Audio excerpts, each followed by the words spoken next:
Kate DuVivier, minister at the Center for Spiritual Living in Carlsbad, California, and I'm here to share the good news that you are a magnificent expression of spirit. Every January at our center, we focus on the fundamental ideas of this truth. And last week, Reverend Amandra spoke about the nature of spirit or God, and I just want to remind you that we do not think of God as a super being outside of ourselves, controlling life like a master puppeteer. That's not the way life works. And that brings me to my first topic, the way it works. We really do believe that there is a power for good greater than we are and that we can use it.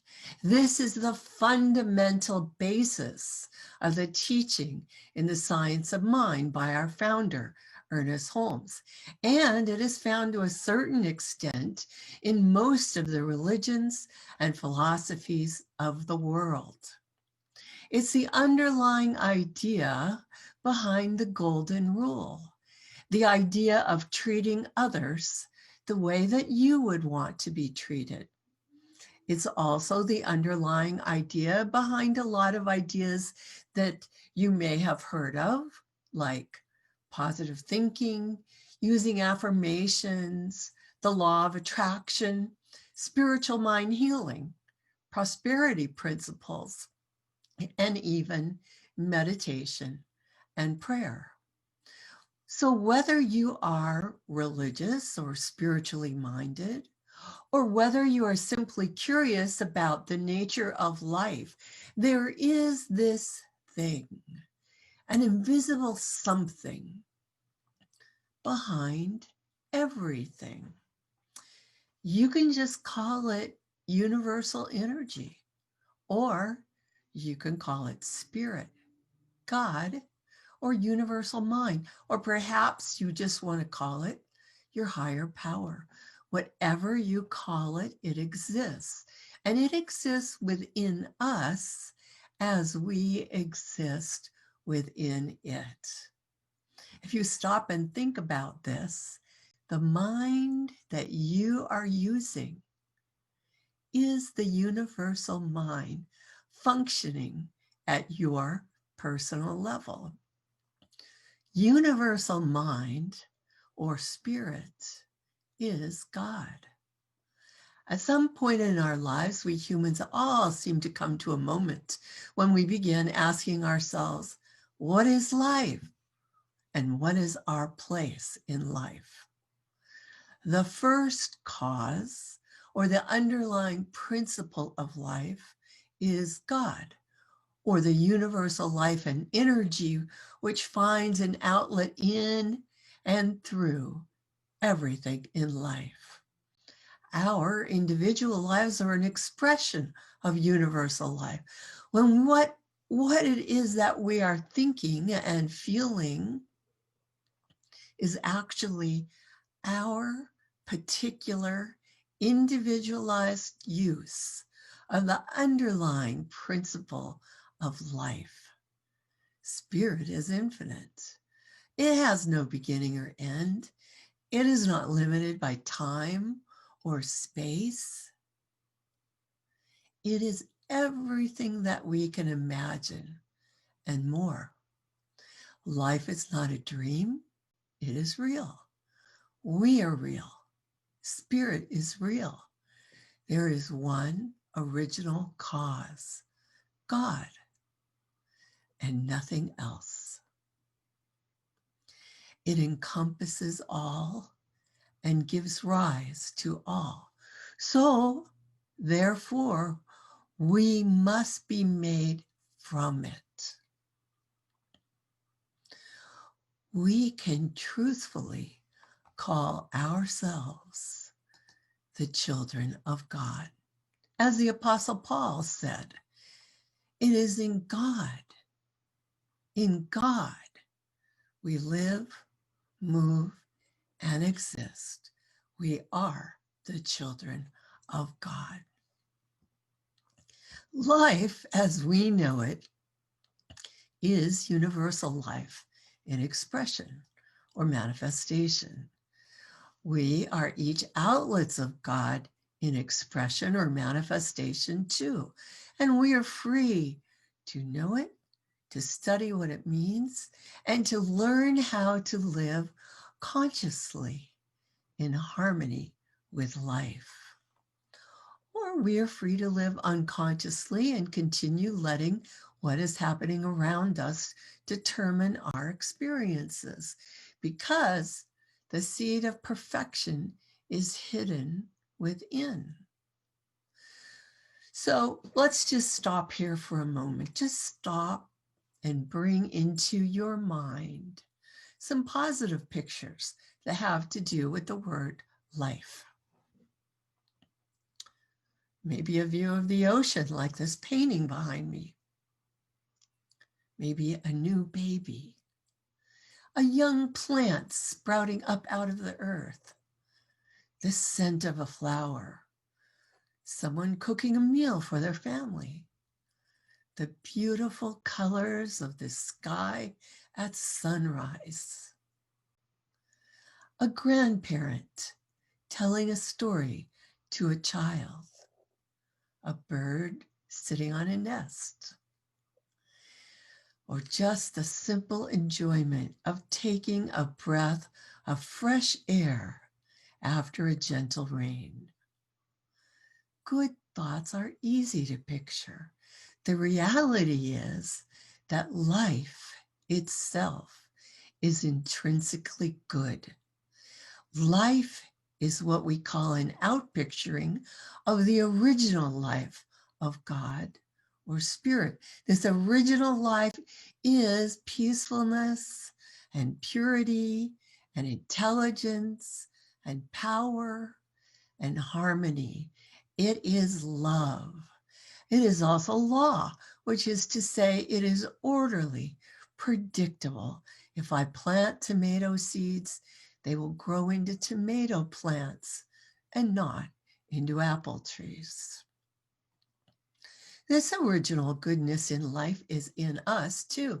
Goodness is a seed of perfection within us. Whatever challenges you may face, whatever mistakes you may have made, whatever has happened to you or because of you, you are not a mistake. You are intrinsically good. You may have made mistakes. You may have misused the power of choice in some way out of ignorance or mistaken beliefs, but you still carry the seed of perfection within you always. Now, we humans are not like tomato seeds. We have very special gifts compared to tomatoes.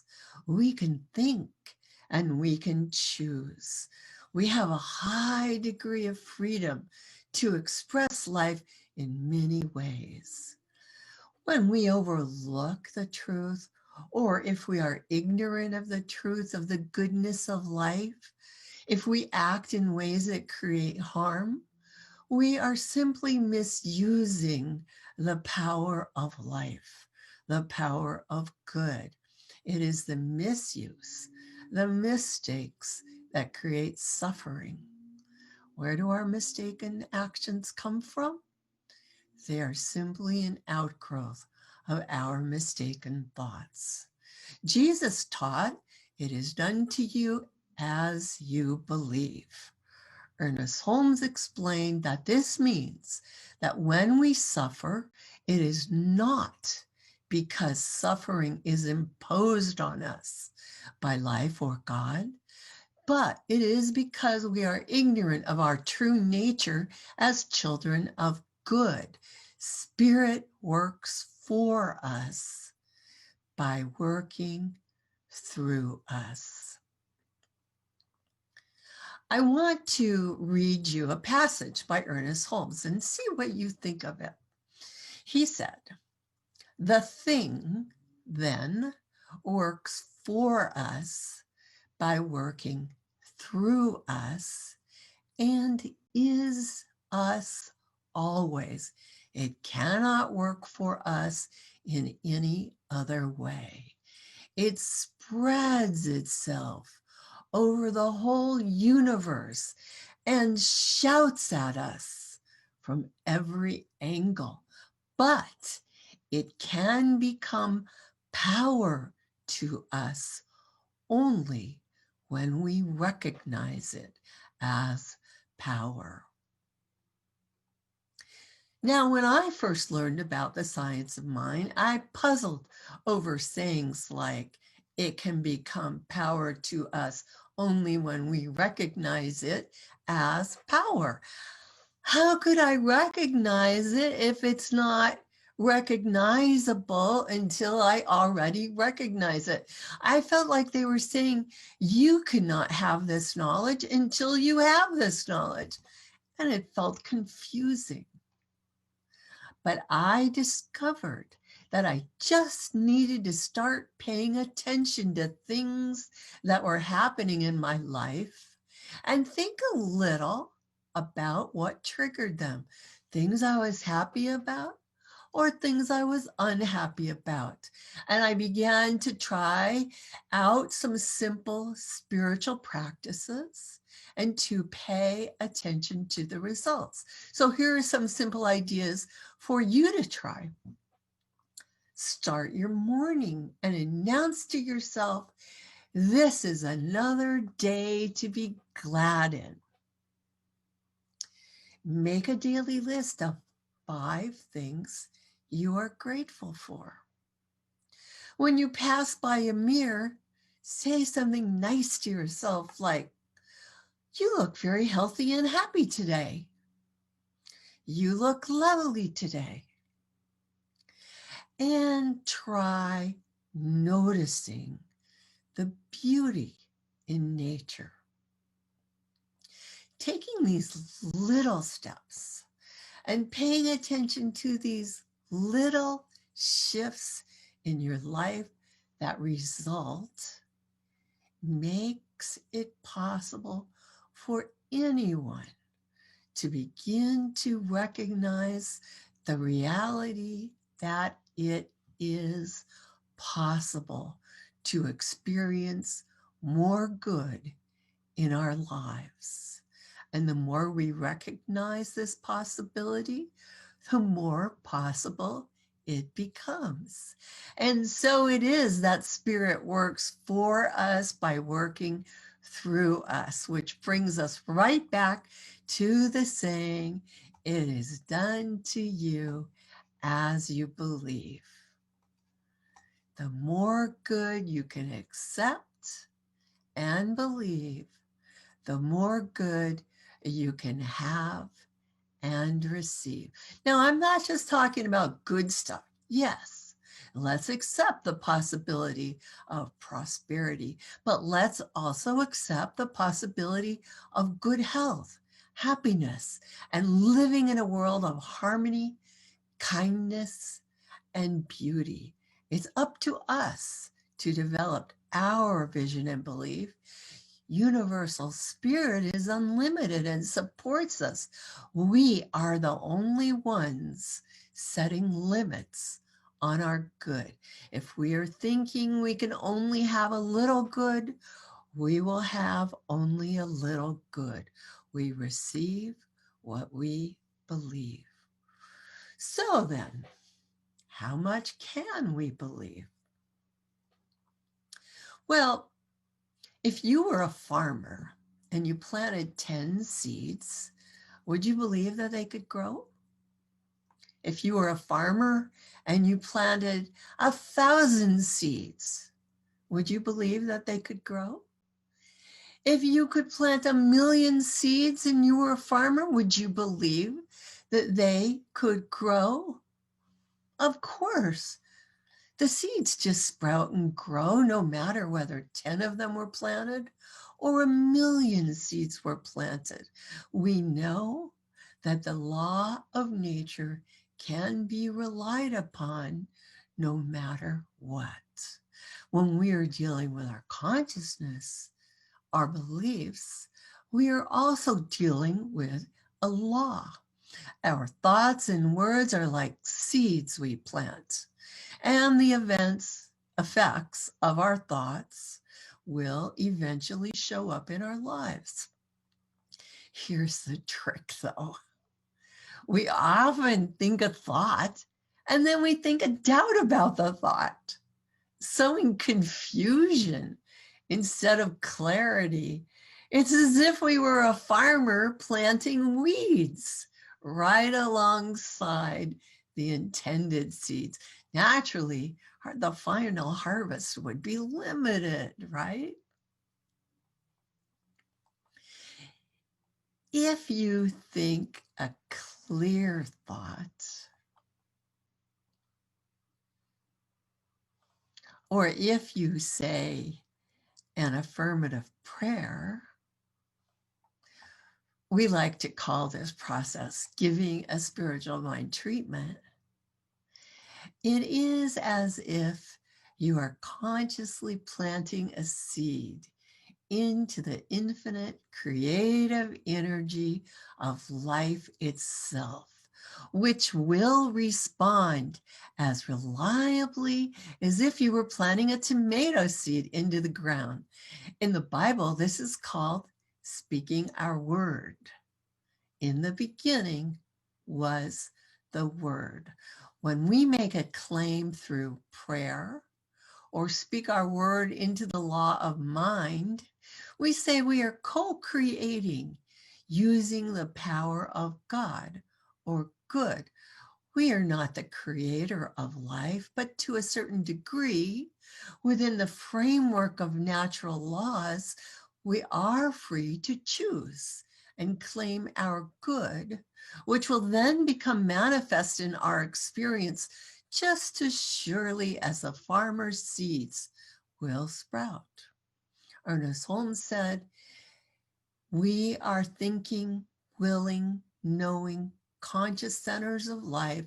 We are surrounded by, immersed in, and there is flowing through us a creative something.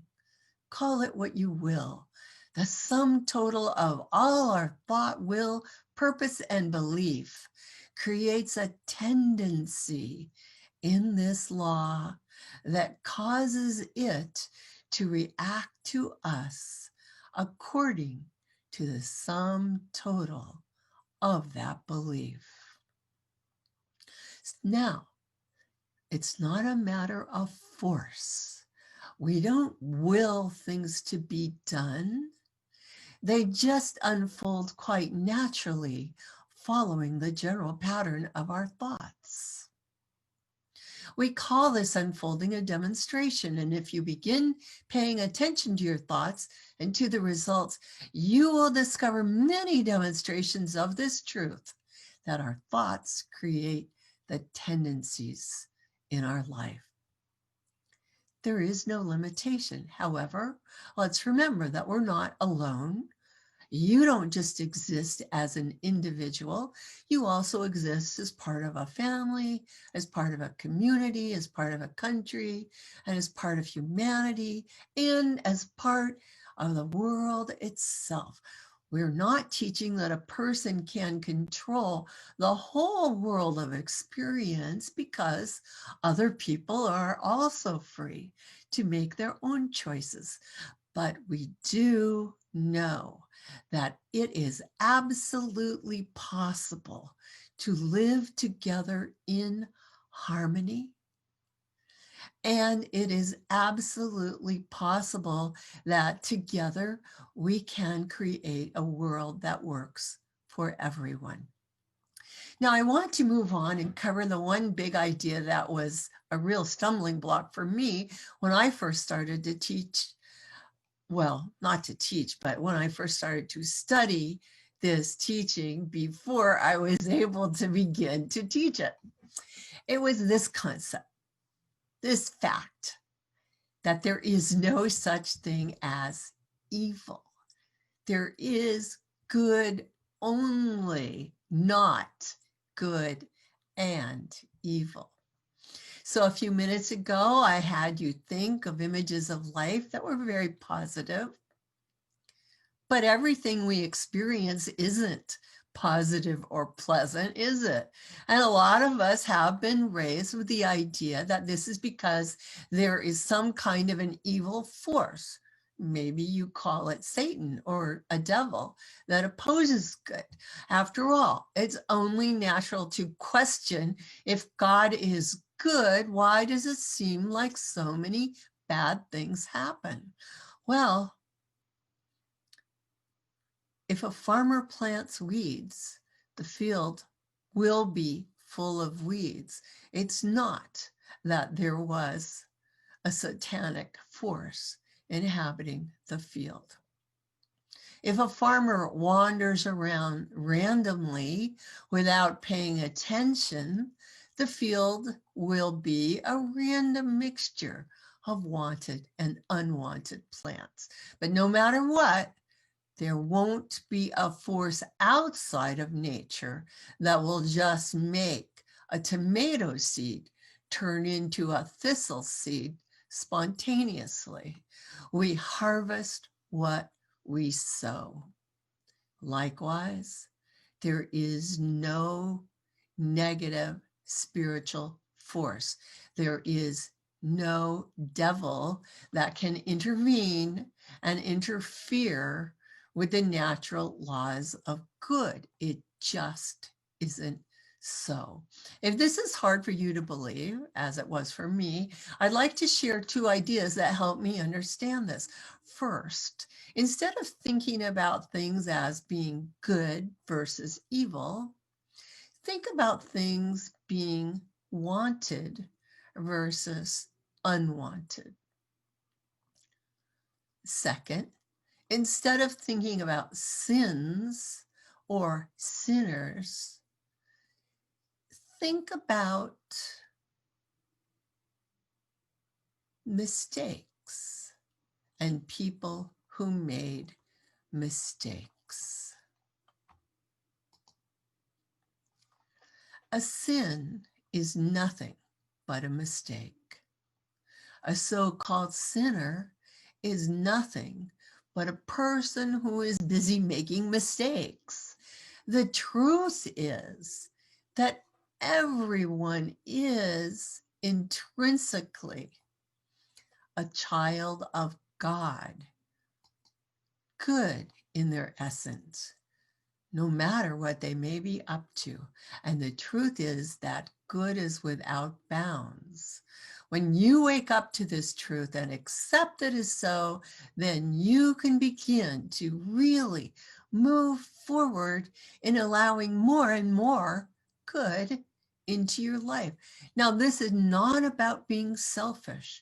Good is unlimited, infinite. We just move more and more into the flow of good, and it is a two-way street. As we give, we receive. As we receive, we are able to give. We care, we share. Life is something like a mirror. The more good we shine forth into life with our thoughts and feelings and deeds, the more good shines back to us. So don't wait. You don't need to understand everything to begin and test and try these concepts out for yourself. Start now.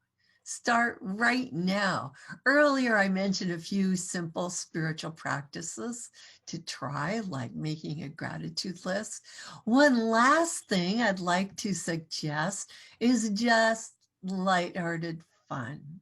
Start playing Pollyanna's Glad Game. This comes from a children's book that was written over 100 years ago about a little girl whose parents were poor, and eventually she became an orphan and had to go live with distant relatives. And she took this game with her when she went, because in the story, when she was very little, poor little Pollyanna had been hoping for a doll, but instead The only thing for her to play with at her home was a broken pair of crutches. So her father said, why didn't he teach her a wonderful game instead? The glad game. He taught her to make a game out of finding something good in every situation. You might call it looking for the silver lining. For example, okay, today I'm sitting at home talking to my computer instead of being at church with my friends having a Sunday celebration. But I'm so glad I have a computer and I'm so glad I have a home. Okay, for example, I have a friend who's having a birthday and I won't get to celebrate with her in person, but I'm so glad that I still got to send her a birthday message and let her know that I am thinking about her today. That's simple, isn't it? That's the glad game. Try it this week. It may have started as a children's game, but I think you will enjoy it too. So, thank you for spending this time with me. In closing, I'd like to share an affirmation by Emile Coué, and I recommend that you repeat it daily or even 10 times a day. Repeat it after me. Every day, in every way, I am getting better and better. Every day, in every way, I am getting better and better. You try it.